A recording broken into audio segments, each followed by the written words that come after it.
Le vieillissement est un processus naturel et inéluctable, mais peut-on le ralentir? Les chercheurs explorent des façons de le faire depuis des années. Une des pistes les plus prometteuses semblait être celle des antioxydants, mais des recherches récentes aboutissent à une conclusion différente.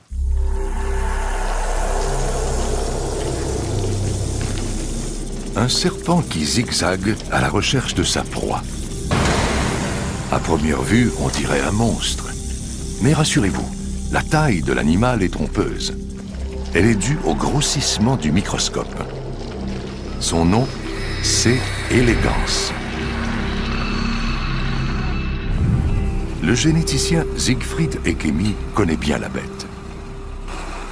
On sait tout sur elle, son nombre de cellules, ses gènes. Pour la science, ce petit ver est une vraie aubaine. C. elegans peut être congelé. On peut en garder des millions de spécimens dans une cuve d'azote liquide et les utiliser au besoin. Mais ce petit ver ne vit pas longtemps. Au bout de 3 semaines, il meurt de vieillesse, ce qui en fait un modèle de choix pour l'étude du vieillissement. Quand il s'agit du vieillissement, c'est un phénomène presque universel, et ce qu'on cherche à comprendre, c'est qu'est-ce qui est la cause du vieillissement qui est la même pour tout le monde, pas les détails de comment vieillit un être humain par rapport à un ver, mais quelle est la raison pour laquelle il y a du vieillissement et comment ça se passe. Qu'est-ce qui est ce processus, du même quand on se pose la question qu'est-ce que c'est la vie, qu'est-ce qu'est le processus du vieillissement? L'une des théories les plus populaires pour expliquer le vieillissement, c'est la théorie du stress oxydatif. Les cellules de notre corps possèdent des mitochondries. Ce sont de petits réacteurs qui produisent de l'énergie en consommant de l'oxygène. Malheureusement, il y a alors production de radicaux libres qui oxydent, qui détériorent tout ce qu'ils touchent. C'est le stress oxydatif. Heureusement, les cellules possèdent des enzymes qui neutralisent les radicaux libres. Mais il y a toujours un peu de dommages.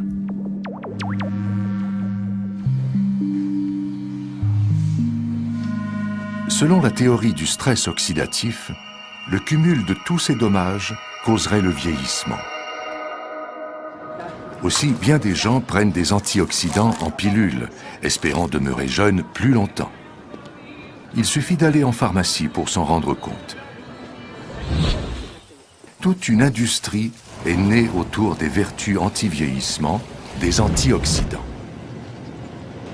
L'équipe de Siegfried Ekemi a voulu vérifier si la théorie était vraie. Ils ont créé des populations mutantes de vers C. elegans.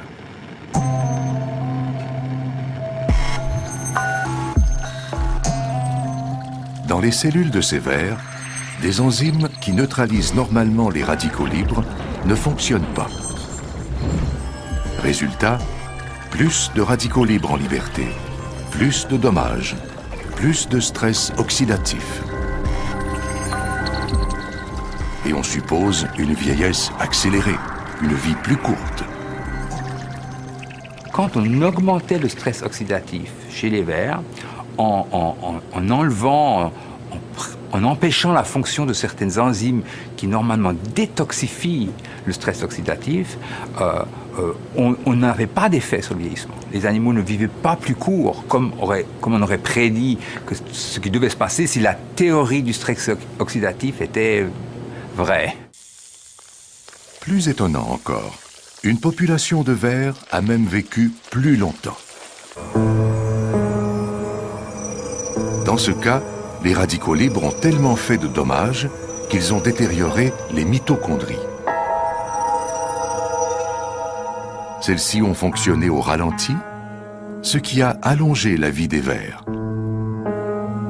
Ce que nous avons réussi à montrer avec le ver, c'est qu'on peut, si on réussit à diminuer la fonction mitochondriale, c'est-à-dire qu'elle fonctionne de façon moins intense, jeune déjà, ça va en fait ralentir le vieillissement. Donc nous voyons la mitochondrie comme peut-être la source du vieillissement, mais c'est très probablement parce qu'elle elle est la productrice majeure d'énergie et de cette façon-là, elle influence tout ce qui se passe dans la cellule.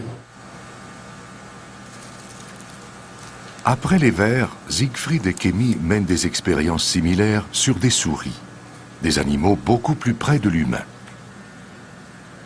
Dans leur cage vitrée, scellée, leur métabolisme est mesuré. Tout est calculé, oxygène, gaz carbonique. Chez ces souris mutantes, comme chez les vers, des enzymes ne fonctionnent pas. Elles auraient dû vieillir plus rapidement. Or, là encore, les mutantes vieillissent tout à fait normalement. Clairement, nos recherches, et des recherches d'autres évidemment, montrent que le stress oxydatif n'est pas la cause du vieillissement. Donc en prenant des antioxydants, on ne va pas ralentir le vieillissement. Ceci dit, le stress oxydatif est peut-être la conséquence du vieillissement. Donc c'est vrai que dans les animaux vieillis, il y a plus de stress oxydatif. Donc en principe, peut-être utiliser des antioxydants pour diminuer le stress oxydatif, ça peut être bon pour la santé, même si ça n'a pas changé le taux de vieillissement. Pendant que ces travaux suscitent un débat dans les officines scientifiques, C. elegans continue de laisser sa trace sur le gel qui constitue son royaume. Ce petit ver a encore bien des choses à enseigner aux humains.